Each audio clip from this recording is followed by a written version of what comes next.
Good morning students. आज अपना जो टॉपिक है वो है स्ट्रक्चर ऑफ इंटरनल हार्ट। अपना टॉपिक चल रहा था हार्ट। लास्ट क्लास में अपन ने हार्ट की बात की थी, हार्ट की अपन चर्चा कर रहे थे और हार्ट में अपन ने हार्ट के स्ट्रक्चर जो है उस हार्ट के स्ट्रक्चर के बारे में बात की थी, चर्चा की थी, जिसमें अपन ने इंटरनल हार्ट जो है उस इंटरनल हार्ट की अपन चर्चा कर चुके, सॉरी एक्सटर्नल हार्ट की अपन चर्चा कर चुके। आज जो है वो अपन बात करेंगे इंटरनल हार्ट के स्ट्रक्चर। तो इंटरनल हार्ट की स्ट्रक्चर कुछ इस प्रकार की देखी जाती है जो आपको सामने दिखाई दे रही है एक प्रकार से। जनरल तो वही बातें आएंगी इसमें जिसमें कल आपको बताया था मैंने, जैसा एक्सटर्नल हार्ट होता है, इंटरनल हार्ट होता है, ठीक है। तो इसी प्रकार के स्ट्रक्चर जो कि वो जनरली रूप से देखने को मिलेगी आपको। तो उन सभी की अपन चर्चा करते हैं कि हार्ट जो है वो हार्ट की इंटरनल जो स्ट्रक्चर होती है वो किस प्रकार की होती है।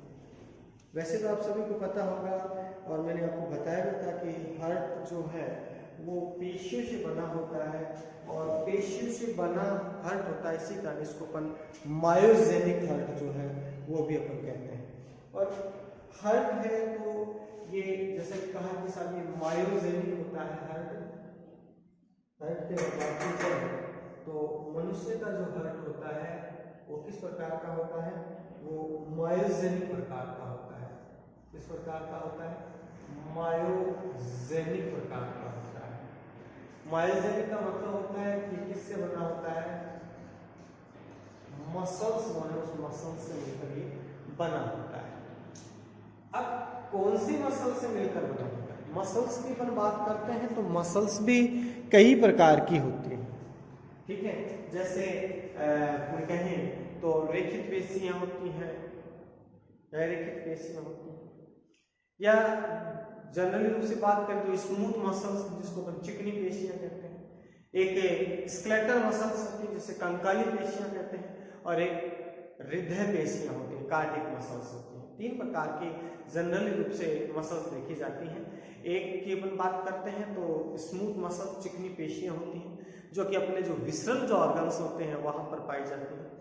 एक स्केलेटल मसल्स होती है जो कि पूरा जो अपना स्केलेटन है, जो कंकाल है, उस कंकाल के ऊपर पाई जाती है। और तीसरी तरह की कार्डियक मसल्स होती है जो कहाँ पर पाई जाती है? हार्ट में पाई जाती है। तो मनुष्य का हृदय मायोजेनिक प्रकार का होता है, मतलब मसल से बना होता है। कौन सी मसल से बना होता है? ये बना होता है कार्डियक जो मसल्स होती हैं, इन कार्डियक मसल से ये बना हुआ होता है। ओके, यहां तक अपन चर्चा कर। तो बात की जाए कि सब हार्ट की भित्ति, तो हार्ट की भित्ति मुख्यतः किसकी बनी होती है? हार्ट की भित्ति मुख्यतः कार्डियक मसल्स की बनी होती है। अपन कह सकते हैं कि हृदय की भित्ति मुख्यतया हृदय पेशियों से बनी होती है, या कहें कार्डियक मसल्स से बनी होती है। ये जो कार्डियक मसल्स होते हैं ये रेखित होती है, शाखान्वित होती है और इनवॉलेंट्री होती है। किस प्रकार की होती है? इनवॉलेंट्री। मतलब हम कह सकते हैं ये अनिच्छिक पेशियां होती हैं। किस प्रकार की पेशियां होती है? अनिच्छिक प्रकार की पेशियां होती है, रेखित प्रकार की पेशियां होती है और शाखित प्रकार की होती है। इन पेशियों की अपन बात करें, ये जो कार्डियक मसल्स की अपन बात कर रहे हैं, या यूं कहें कि ये जो जो हृदय पेशियां हैं, ये हृदय पेशियां शाखान्वित होती हैं, रेखित होती हैं और अनिच्छिक होती हैं। अनिच्छिक का मतलब होता है कि अपनी इच्छा शक्ति पर ये डिपेंड नहीं करती हैं, ठीक। तो ये कुछ इस प्रकार से मसल्स जो हार्ट होता है मनुष्य का वो किस प्रकार का होता है? कार्डियक मसल से बना होता है और ये कार्डियक मसल्स अनैच्छिक होती है, रेखित होती है, साक्षित होती है। नेक्स्ट आगे अपन बात करते हैं कि ये कुछ इस प्रकार की हार्ट के स्ट्रक्चर जो है वो अपने को देखने को मिलती है। तो थोड़ा सा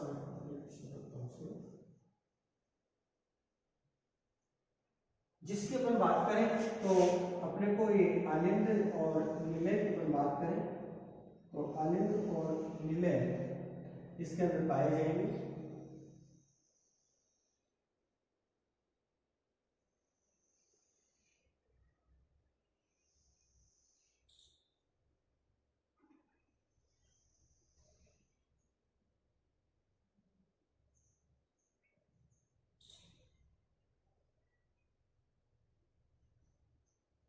देखिएगा ये कुछ ऐसी हार्ट के स्ट्रक्चर होती है, इंटरनल स्ट्रक्चर अपन पढ़ रहे हैं, जिसमें आपको बताया था कि दो तो आलिंद होते हैं, दो मिल है।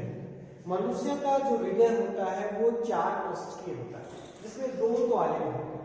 तो इसको मैं ये दायां आलिंद है और एक बायां आलिंद है, तो मैं इसको बोल सकता हूँ राइट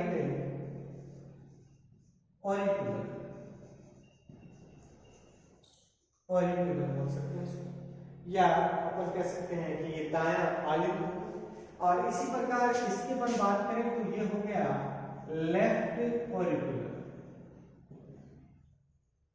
लेफ्ट ऑरिकुलर या लेफ्ट ऑरिकल आप इसको कह सकते हैं। और यहां पर बात करें तो ये दोनों क्या है, मिल है, ये दाईं साइड में है तो इसको अपन बोल सकते हैं राइट वेंट्रिकुलर या वेंट्रिकल कह सकते हो, वेंट्रिकल। ये राइट ऑरिकल हो जाए, ऑरिकल कर लीजिए आप इसको, ऑरिकुलर भी बोल सकते हो, ऑरिकल कर लीजिए, राइट ऑरिकल। और ये कौन सा हो गया आपका, लेफ्ट ऑरिकल हो गया, ठीक है। और ये कौन सा हो गया आपका, लेफ्ट वेंट्रिकल हो गया, लेफ्ट क्या हो गई, वेंट्रिकल।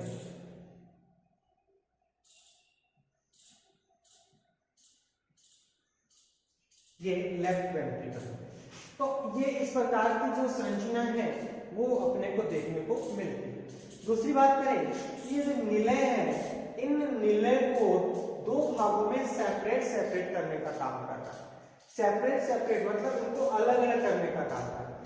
ये जो भाग, ये जो सेप्टम है, ये जो पट है, जो कि इसको दो अलग अलग भागों में कर रहा है, मतलब ये आलिंद, ये निलय और ये निलय, ये दायां निलय और बाएं निलय, इसमें बांटने का जो काम कर रहा है, ये पट है, जिसको अपन कहेंगे inter ventricular septum, inter ventricular septum. Hindi में कहें तो उसको कह सकते हैं आंत्र निलय पट, आंत्र निलय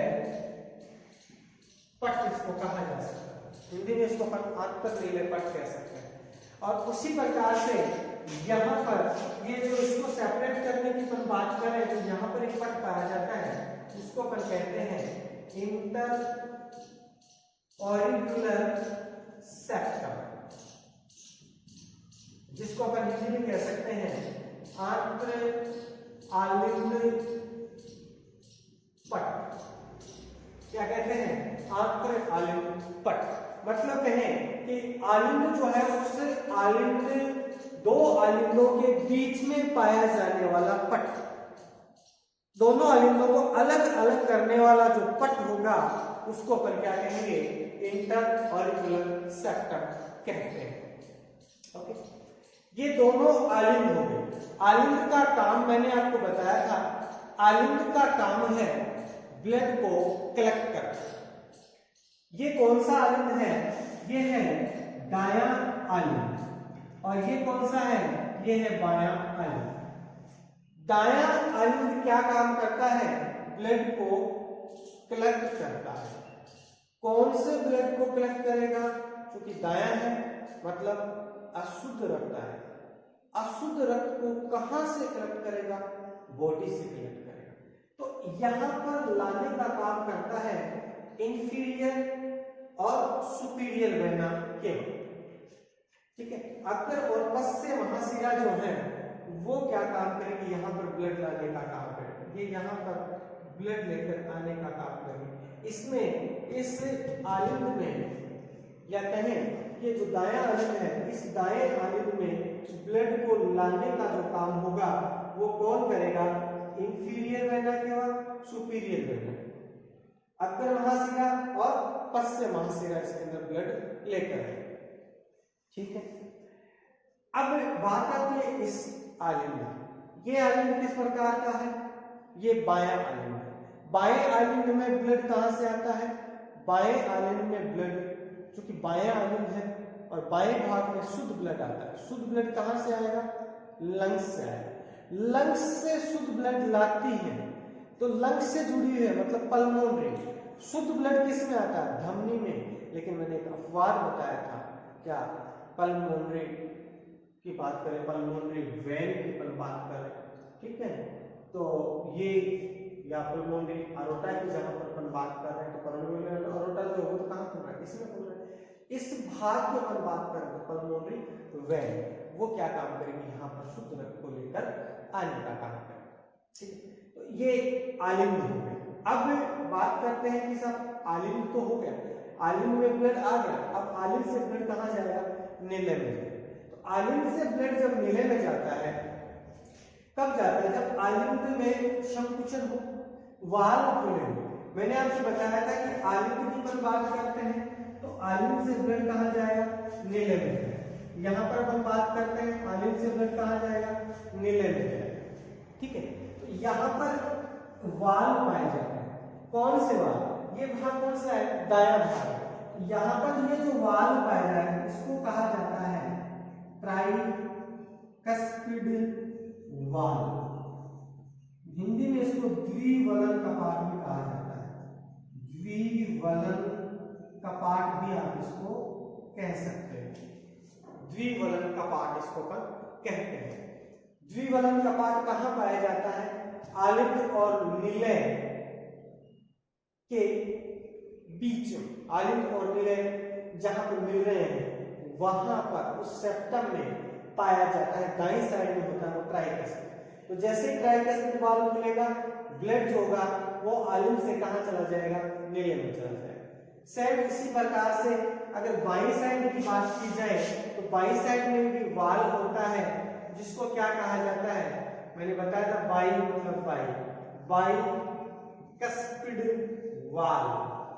और बाइकस्पिड वाल्व को मिट्रल वाल्व भी कहा जाता है। ध्यान रखना, मिट्रल वाल्व। और मिट्रल वाल्व किसे कहते हैं? बाइकस्पिड जो वाल्व है उसी का दूसरा नाम है मिट्रल वाल्व, मिट्रल कपाट। बाइकस्पिड वाल्व को सॉरी ध्यान रखना, ट्राइकस्पिड वाल्व को त्रिवलन कपाट, सॉरी त्रिवलन कपाट। और बाइकस्पिड वाल्व जो है उसको अपन क्या कहेंगे? द्विवलन कपाट, द्विवलन कपाट। ध्यान रखना कि आलिंद और नीले के बीच में दाईं साइड में जो वाल्व पाया जाता है उसे ट्राइकस्पिड वाल्व कहा जाता है, और बाईं साइड में जो वाल्व पाया जाता है उसे बाइकस्पिड वाल्व कहते हैं। जब आलिंद से ब्लड आगे प्रवाहित होगा, आगे कहां जाएगा? नीले में जाएगा, तो ये बाइकस्पिड और ट्राइकस्पिड वाल्व क्या हो जाते हैं? ओपन हो जाते हैं। और जो रक्त की बात करते हैं वो आलिंद से नीले में चला जाता है। ये क्या है? नीले है। ये कैसा है? दाहिना नीला। ये कैसा है? बायां नीला। ठीक है, यहां तक बात। आगे बात करते हैं। अब ये नीले आ गए। नीले जो है, अब नीले में क्या होता है? नीले में क्या होता है? नीले में, नीले का काम की बात करें तो नीले का काम होता है ब्लड की क्या करना? सप्लाई करना। ब्लड की क्या करना? सप्लाई करना। अब चूंकि ये भाग कैसा है? दायां भाग है। अब दायां भाग है तो दायां भाग में कैसा रुधिर? इम्प्योर रुधिर, मतलब अशुद्ध रुधिर। तो अशुद्ध है तो इसको ये बॉडी को तो नहीं भेजेगा, तो किसको भेजेगा? हार्ट को भेजेगा। किसको भेजेगा? हार्ट को भेजेगा। अब देखिए, हार्ट को भेज रहा है, सॉरी लंग्स को भेजेगा। शुद्ध करने के लिए लंग्स को भेजेगा। हार्ट तो है ही, ये ब्लड को शुद्ध करने के लिए किसको भेजेगा? लंग्स को भेजेगा। अब लंग्स को एक वाहिनी के द्वारा भेजे जो कि अगर लग से जुड़ी है तो इसका मतलब उसको क्या कहेंगे, पल्मोनरी। अब चूंकि ये कौन सा है, अशुद्ध रक्त है। अशुद्ध रक्त किसमें होता है, सिराओं में होता है, मतलब वेन में होता है। लेकिन मैंने एक अपवाद बताया था, ठीक है, पल्मोनरी अरोटा। पल्मोनरी अरोटा जो है ये वाला है, ये पल्मोनरी अरोटा है, ठीक। तो ये पल्मोनरी अरोटा की अपन बात करते हैं तो ये इसके द्वारा ब्लड की बात यहाँ लिख दिया मैंने, ये पल्मोनरी अरोटा क्या है, ये पल्मोनरी अरोटा। इसको हिंदी में फुफ्फुस महाधमनी कहा जाता है। अगर हिंदी की बात करें तो इसको अपन कह सकते हैं फुफ्फुस महाधमनी, फुफ्फुस महाधमनी कह सकते हैं। इस फुफ्फुस महाधमनी द्वारा ब्लड जो है वो आगे जाएगा और कहां जाएगा, ये ब्लड कहां जाएगा, ये ब्लड जाएगा लंग्स में चला जाएगा। लंग्स में क्यों जाएगा, लंग्स में चूंकि ब्लड का प्योरिफिकेशन होता है, फिल्ट्रेशन का काम करता है, ब्लड को शुद्ध करने का काम करता है लंग्स। तो यहां से ब्लड कहां चला गया, लंग्स में चला गया।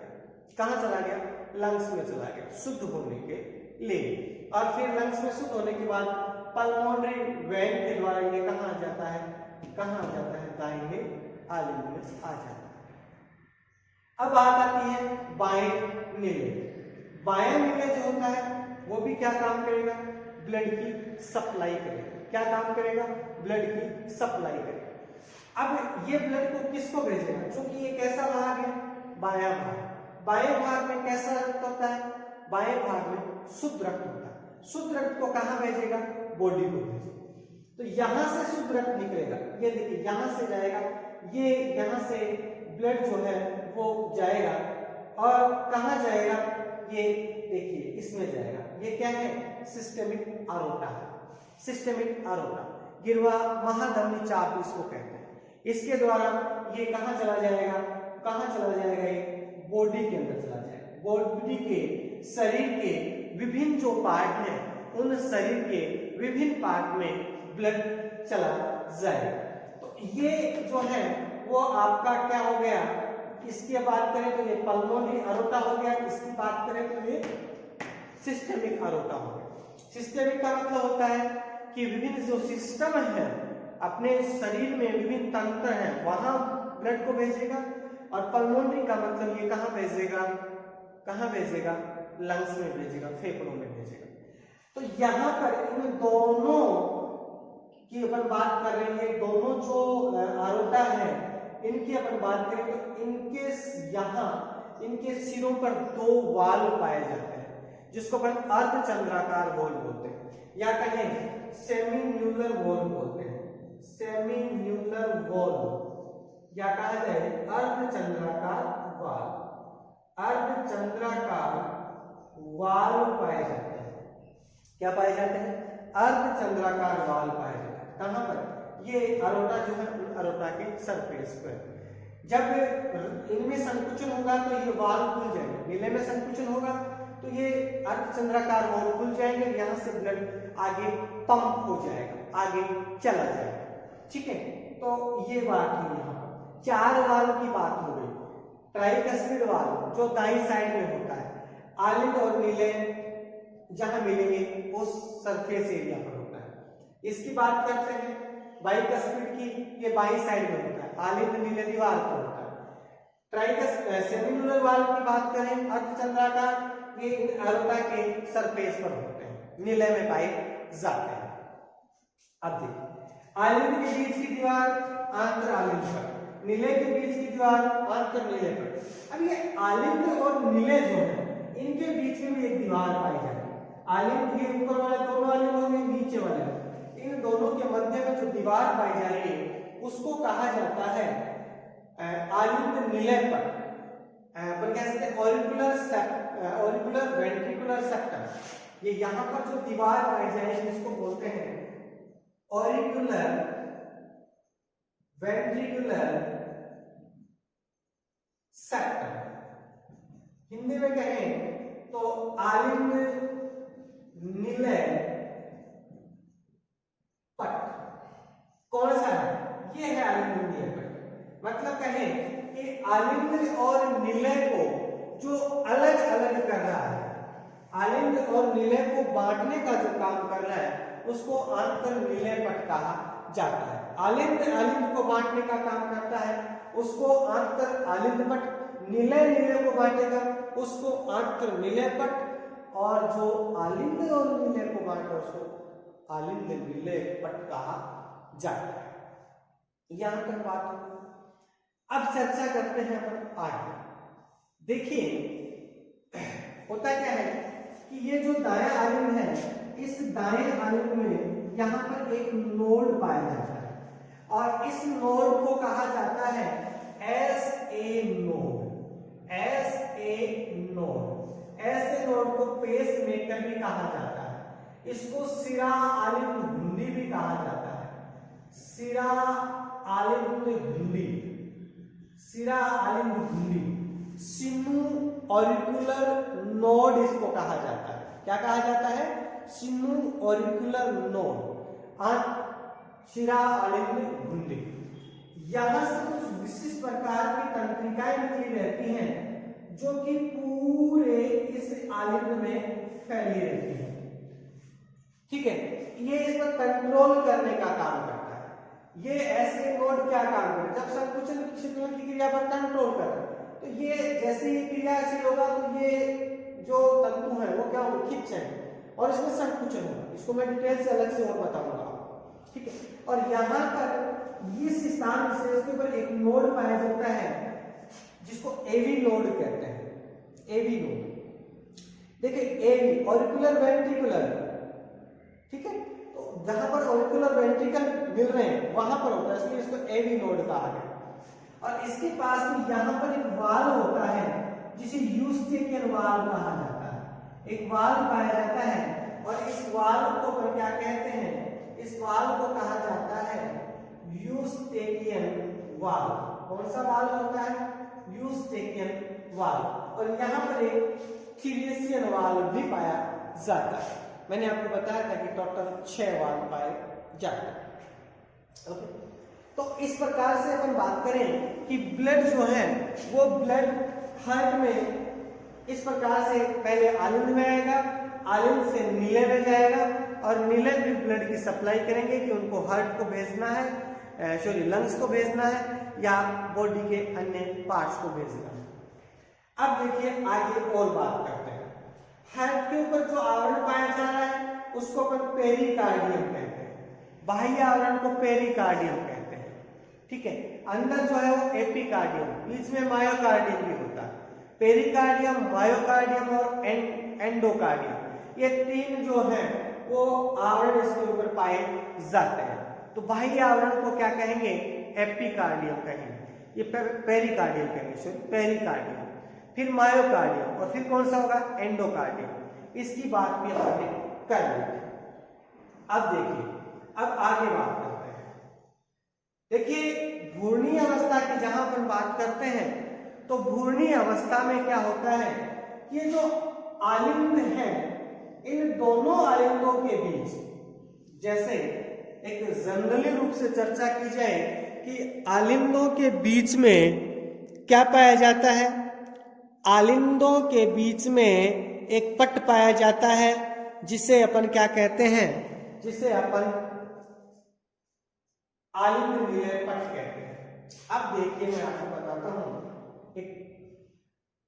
जब भ्रूणीय अवस्था होती है, एम्ब्रियो जब बनता है उस समय क्या होता है? जैसे मान लीजिए कि ये हार्ट है और ये हार्ट के 4 चैम्बर, ये 4 चैम्बर, सपोज करना कि ये हार्ट के 4 चैम्बर है। मनुष्य की बात कर रहे हैं, ये दायां आलिंद, ये बायां आलिंद, ये दायां निलय और ये बायां निलय। भ्रूणीय अवस्था की जब बात की जाती है तो भ्रूणीय अवस्था में क्या होता है? ये जो आंत्र आलिंद पट है, इस आंत्र आलिंद पट में एक छिद्र पाया जाता है। आंत्र आलिंद पट में एक छिद्र पाया जाता है। ठीक है, जिसको फोर्मेन ओवेलिस कहते हैं। इस छिद्र को क्या कहा जाता है? इस छिद्र को कहा जाता है फोरामेन ओवलिस। फोरामेन ओवलिस कहा जाता है। घूर्णीय अवस्था में इसमें एक छिद्र पाया जाता है। किसमें? आलिंद में। आलिंद पट जो होता है, दोनों आलिंदों के मध्य पाया जाने वाला क्या? आंतर आलिंद पट में एक छिद्र पाया जाता है जिसको फोरामेन ओवलिस कहते हैं। अब होता क्या है कि जैसे यहां पर ब्लड आया, यहां से ब्लड जो है वो यहां जाता है, यहां जाता है, आलिंद से नीले में जाएगा। लेकिन आपको पता होगा, मैंने आपको पहले भी बताया था कि भ्रूण में लंग्स का निर्माण, फेफड़ों का निर्माण आफ्टर 7 मंथ होता है, मतलब 7 महीने बाद होता है। तो ब्लड को शुद्ध करने का काम तो कौन करता है? लंग्स करते हैं। कौन करता है? लंग्स करता है। तो बच्चे में या भ्रूण में लंग्स का निर्माण नहीं होता है, पहले 7 माह बाद होता है। तब तक ये जो क्रिया होती है वो कहां तक संपन्न होती है? माता से। तो माता कैसा ब्लड भेजेगी? शुद्ध ब्लड भेजेगी। वो यहाँ आएगा और फिर ये छिद्र होता है, इसके द्वारा ये कहाँ चला जाएगा? लेफ्ट वाल। फिर ये कहाँ चला जाएगा? इसके अंदर। और फिर यहाँ से क्या हो जाएगी? ब्लड की सप्लाई हो जाएगी। जैसे ही लंग्स का फॉर्मेशन हो जाएगा, उसके बाद जन्म से पहले ही ये जो है, ये जो छिद्र है वो छिद्र क्या हो जाता है? बंद हो जाता है। ये छिद्र क्या हो जाएगा? बंद हो जाएगा। और जब ये छिद्र बंद हो जाता है तो इस छिद्र पर एक वाले स्थान पर एक गड्ढा बन जाता है और उस गड्ढे को क्या कहा जाता है? उस गड्ढे को फोसा ओवलिस कहा जाता है। क्या कहा जाता है? फोसा ओवलिस कहा जाता है। घूर्णीय अवस्था में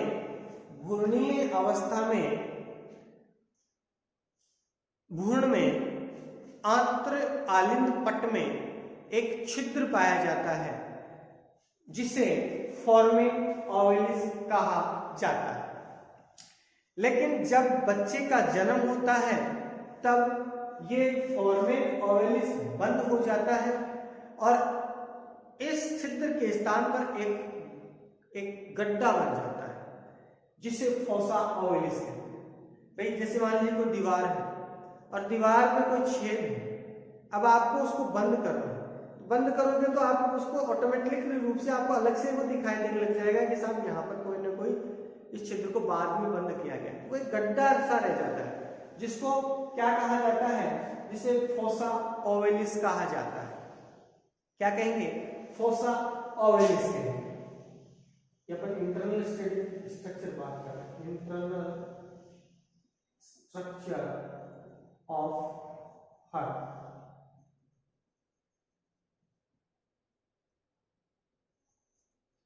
तो क्या होगा कि ये फोसा ओवलिस कहते हैं। अब क्या होता है, कई बार कुछ एबनॉर्मल कंडीशन के कारण ये फोरामेन ओवलिस जो है वो खुला रह जाता है। ये जो छिद्र है जो कि आलिंद और दोनों आलिंदों के बीच जो छिद्र है वो क्या हो जाता है? खुला रह जाता है। जन्म के बाद भी खुला रह जाता है। अब जब जन्म के बाद ही खुला रह जाएगा तो समस्या क्रिएट हो सकती है। कैसे हो सकती है? जैसे बताया आपको कि साहब ये 4 चैम्बर हो गए और 4 चैम्बर में ये यहाँ पर ये खुला रहेगा। अब ये दायां भाग है, ये बायां भाग है। आपको बताया था कि दाएं भाग में कैसा रुधिर रहेगा? अशुद्ध होगा। यहाँ कैसा रहेगा? शुद्ध रहेगा। अब अगर ये छिद्र खुला है तो इसका मतलब इधर का ब्लड इधर, इधर का ब्लड इधर भी आ सकता है। ऐसी कंडीशन में भाई पहले तो यहाँ पर तो क्या था कि ब्लड ही शुद्ध आ रहा था, कहाँ से? माता से आ रहा था। यहाँ पर इधर से शुद्ध, इधर से अशुद्ध।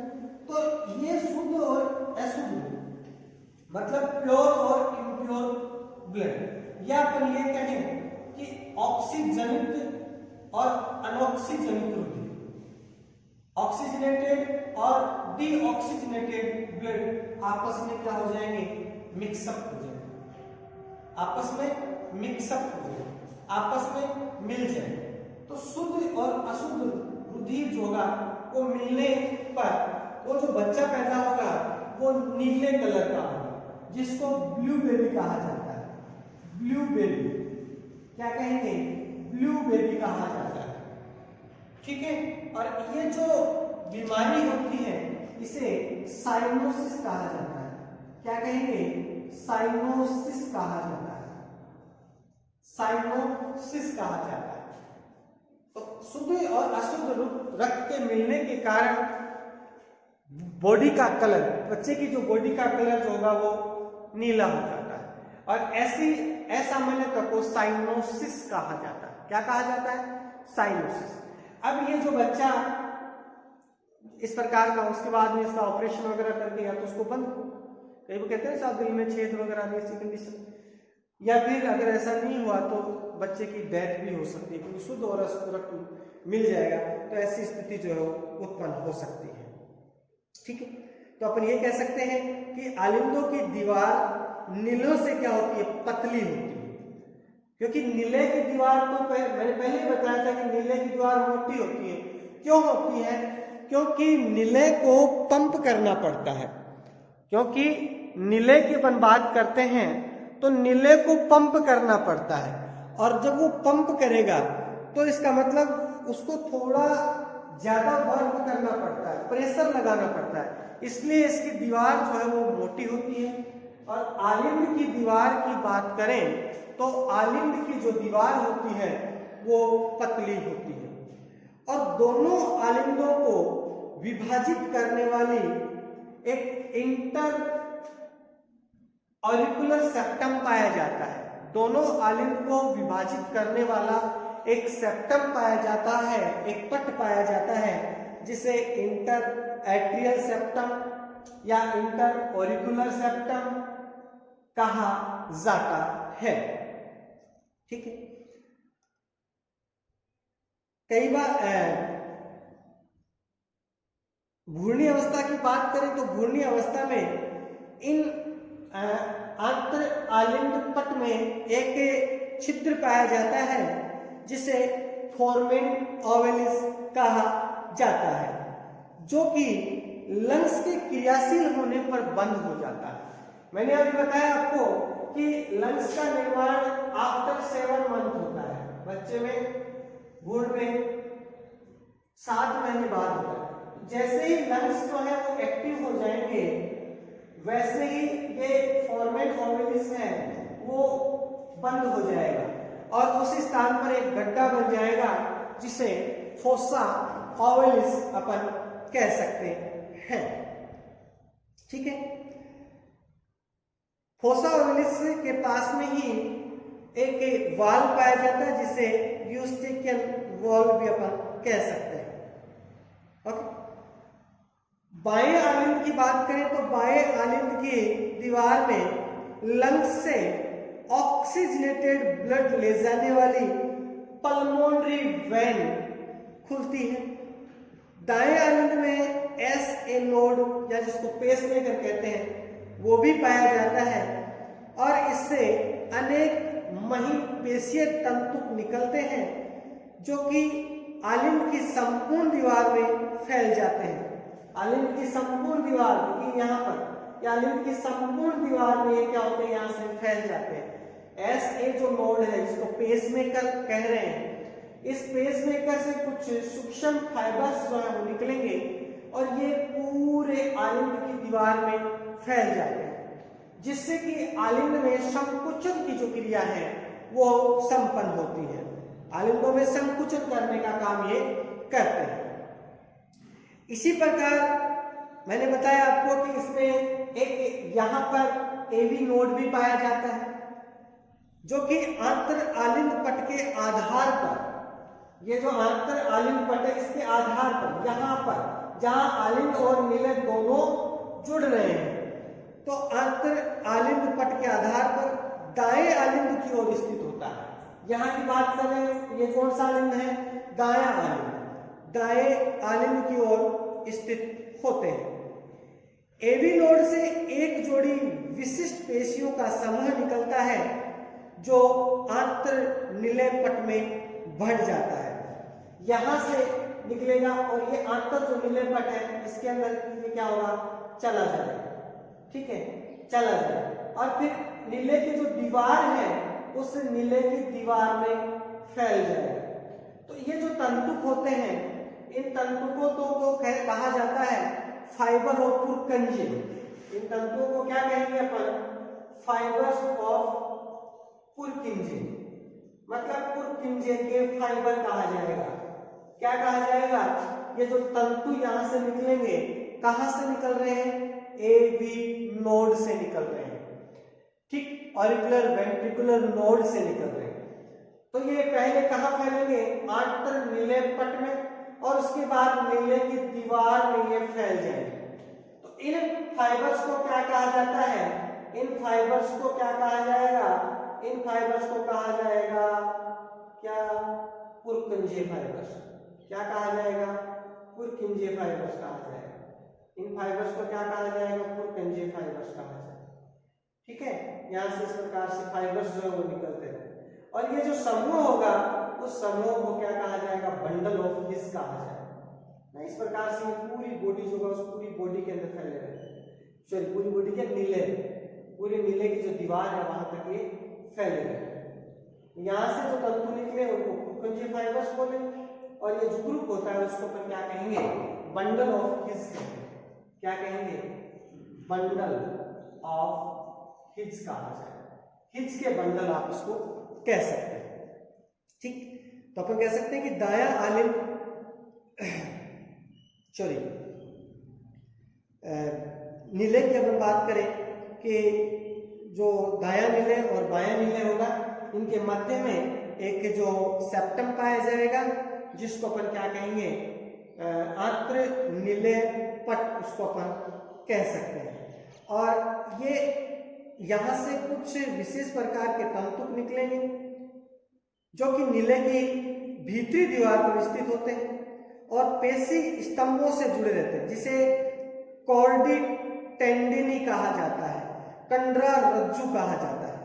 कॉर्डी टेंडिनी क्या कहते हैं?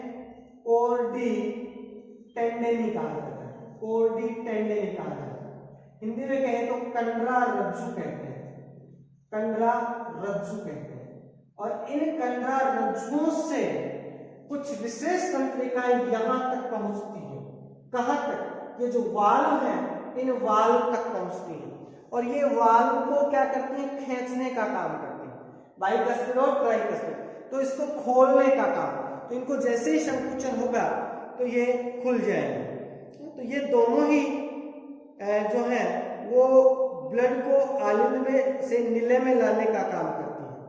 जैसे ये यहाँ पर कार्डिक टेंडिनी होगी, यहाँ से कार्डिक रज्जु इनसे जुड़े रहते हैं। ये आंतरिक जो दीवार होती है, ये नीले की जो आंतरिक दीवार है, इस आंतरिक दीवार पर यहाँ पर कार्डिक टेंडिनी पाई जाती है, और ये यहाँ पर कुछ कार्डिक रज्जु होते हैं, कार्डियक के जो कहे जाए कुछ फाइबर्स होते हैं, तंतुक होते हैं, वो क्या करेंगे? वो खींचने का काम करेंगे। तो ब्लड यहाँ पर आ जाएगा, और जैसे ही ब्लड आ जाएगा यहाँ पर और ये नीले भर जाएंगे, तो ये वापस से क्या हो जाएंगे? बंद हो जाएंगे। तो ये इसको ब्लड को आलिंद से नीले की ओर तो आने देते हैं, लेकिन वापस नहीं जाने देते हैं, ठीक। दोनों नीलियों के मध्य उपस्थित आंत्र नीले जो पट है उसमें पेशियों का एक समूह पाया जाएगा, जिसे बंडल ऑफ हिज कहा जाता है। बंडल ऑफ हिज, या यूं कहें अपन कि इसको हिज के बंडल कहा जाता है। और इनकी दोनों शाखाएं बार बार विभाजित होकर नीलियों की एंडोकार्डियम स्तर में एक जाल बनाती हैं, जिसे पुरकिंजे फाइबर कहते हैं। मैंने आपको बताया कि यहाँ से ये निकलेगा, और यहाँ से निकलने के बाद में ये इसकी दो शाखाएं हो जाएंगी। एक तो ये इधर चला जाएगा दाएं नीले की दीवार में, और एक कहाँ चला जाएगा? बाएं नीले की दीवार में चला जाएगा। और यहाँ पर बारंबार ये क्या होता जाएगा? विभाजित होता जाएगा। बारंबार ये क्या होगा? विभाजित होगा, ये विभाजित होगा, ठीक है। तो इस ग्रुप को, तो इस समूह को, तो ये यहाँ से निकला, और ये जो समूह बन रहा है इसको तो अपन क्या कहेंगे? बंडल ऑफ हिज कहेंगे। हिज का समूह का आप इसको कह सकते हो, हिज का बंडल कहा जा सकता है ना, हिज का बंडल, हिज का बंडल कह सकते हैं, ओके। और ये जो फाइबर्स जो हैं वो यहाँ से बारंबार विभाजित होने के बाद जो फाइबर्स निकल रहे हैं जिसको पुरकंजे फाइबर्स कहते हैं। और ये पुरकंजे फाइबर्स नीले की संपूर्ण जो दीवार होती है उस नीले की संपूर्ण दीवार के अंदर फैले रहते हैं, नीले की संपूर्ण दीवार में फैले रहते हैं। ठीक है, तो इस प्रकार से यूं कहा जाए कि ये जो क्रिया है वो इसमें देखने को मिलती है। ये स्ट्रक्चर की बात करें तो इस प्रकार के स्ट्रक्चर जो हर्ट है उस हर्ट की देखी जाती है इंटरनल स्ट्रक्चर होती है। ओके, और अगर आपसे पूछा जाए कि साइनोसिस क्या होता है तो साइनोसिस के बारे में भी आप बता सकते हो कि भ्रूणावस्था में बच्चे के आंत्र पट में एक छिद्र पाया जाता है जिसे फोर्मेन ओवलिस कहा जाता है। जन्म से पहले यह छिद्र बंद हो जाता है, जन्म से पहले यह छिद्र बंद हो जाता है और इस स्थान पर एक गड्ढा बन जाता है जिसे फोसा ओवलिस कहा जाता है। क्या कहते हैं? फोसा ओवलिस कहते हैं। कभी कभी जन्म के बाद भी यह छिद्र खुला रह जाता है जिससे शुद्ध और अशुद्ध रक्त आपस में मिल जाते हैं। शुद्ध रक्त और अशुद्ध रक्त के आपस में मिलने पर भ्रूण का रंग ब्लू हो जाता है, नीला हो जाता है। जब बच्चा पैदा होता है तो यह नीले रंग का होता है, इस कारण इसे ब्लू बेबी कहा जाता है।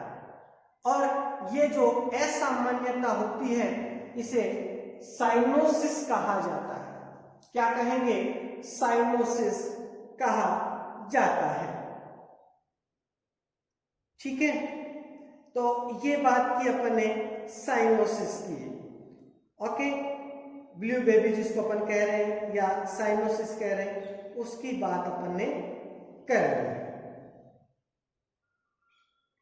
देखिए, एक आपने और भी देखा होगा, एक नाम और सुना होगा आपने, एक नाम और आता है स्टेनोसिस। क्या है?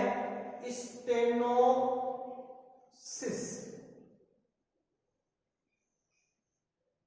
ये स्टेनोसिस क्या है उसकी अपन चर्चा करते हैं।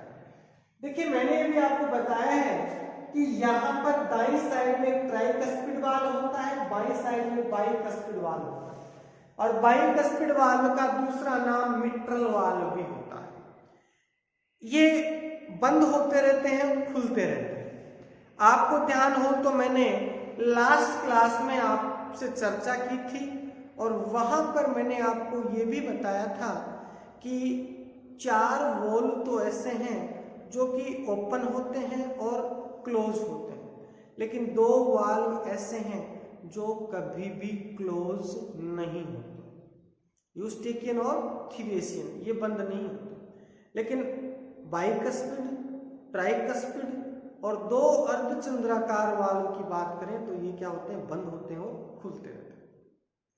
तो जब बाइकस्पिड वाल्व और ट्राइकस्पिड वाल्व जो है वो क्या होंगे? जब बंद होते हैं, ठीक है, और जब खुलते हैं तो एक क्या होता है? एक ध्वनि उत्पन्न होती है। जब बाइकस्पिड वाल्व और ट्राइकस्पिड वाल्व की अपन बात करते हैं तो बाइकस्पिड और ट्राइकस्पिड वाल्व के सिकुड़ने पर,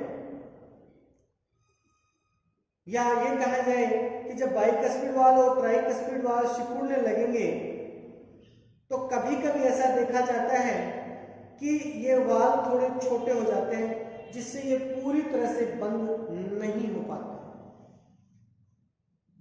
लगातार रूप से क्या क्रिया होती है? बाइकस्पिड और ट्राइकस्पिड वाल्व क्या होते हैं?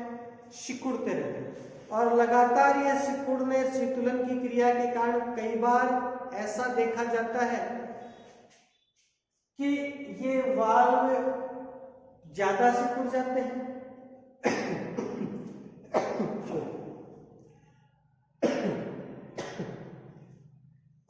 ये पूर्णतया बंद नहीं हो पाते भाई, ये खुलेंगे उसके बाद बंद होंगे, फिर खुलेंगे फिर बंद होंगे, तो कई बार ये सिकुड़ जाते हैं, पूर्ण रूप से बंद नहीं हो पाते। तो ऐसी असामान्यता को स्टेनोसिस कहा जाता है। ऐसी जो असामान्यता होती है उस असामान्यता को स्टेनोसिस कहा जाता है। और इस असामान्यता में हार्ट बीट के दौरान मर मर की ध्वनि उत्पन्न होती है। किस प्रकार की ध्वनि? मर मर की ध्वनि उत्पन्न होती है। बाइकस्पिड और ट्राइकस्पिड वाल्व के सही तरीके से बंद नहीं होने पर उसमें संकुचन शीतलन की क्रिया होती है, बंद होते हैं, खुलते रहते हैं। लेकिन कई बार ऐसा देखा जाता है कि ये वाल्व सही तरीके से ओपन नहीं हो पाते हैं, जिसके कारण हार्ट बीट के दौरान एक ध्वनि उत्पन्न होती है।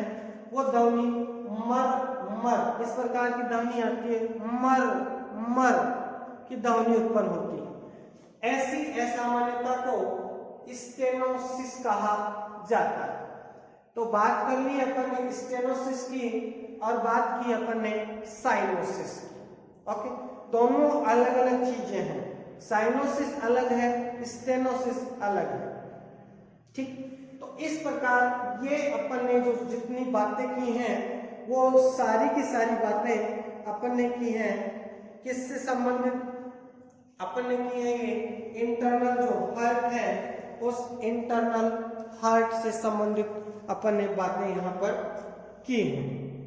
ठीक, तो ये सभी जो है वो आंतरिक संरचना की अपन बात कर रहे हैं, इसकी अपन ने बात कर ली है, जिसमें मैंने आपको पेस मेकर जो है उस पेस मेकर के बारे में भी आपको बता दिया है।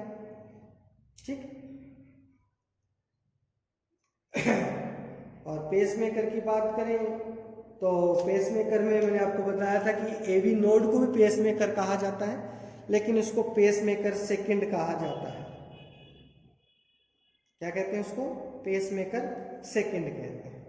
और पेस मेकर का एक नाम और भी मैंने आपको कल बताया था, अगर ध्यान हो तो। क्या नाम बताया था? हार्ट ऑफ हार्ट भी कहा था, है ना। कल अपन ने चर्चा की थी कि heart of heart S A node है, उस एस ए नोड का दूसरा नाम मैंने आपको बताया था, इसको पेस मेकर कहा था, पेस मेकर कहा था इसको। और इसी को हार्ट ऑफ हार्ट भी कहा था, हार्ट ऑफ हार्ट भी कहा था, हार्ट ऑफ हार्ट भी कहा था इसको। ठीक है, हार्ट ऑफ हार्ट भी कहा था, इसी का नाम था। पेस मेकर भी इसी का नाम था। और अगर एवी नोड की बात की जाए तो एवी जो नोड है उस एवी नोड को पेस मेकर सेकेंड कहा था। एवी नोड की जहां चर्चा करें तो इसको क्या कहा था? पेस मेकर सेकेंड कहा। एस ए नोड से निकली हुई रज्जु कहाँ फैलते हैं? आलिंद में फैलते हैं। और एवी नोड से निकले हुए रज्जु कहाँ फैलते हैं? नीले की दीवारों में फैलते हैं। तो यहाँ पर संकुचन का काम कौन करेगा? आलिंद में एस ए नोड। यहाँ बात करें तो कौन करेगा? AV node. ठीक है, तो ये आज अपन ने बात की है यहाँ पर हार्ट, मनुष्य के हार्ट के इंटरनल स्ट्रक्चर की आंतरिक संरचना। ओके, नेक्स्ट बात करेंगे अपन अपने नेक्स्ट क्लास के अंत में। Thank you.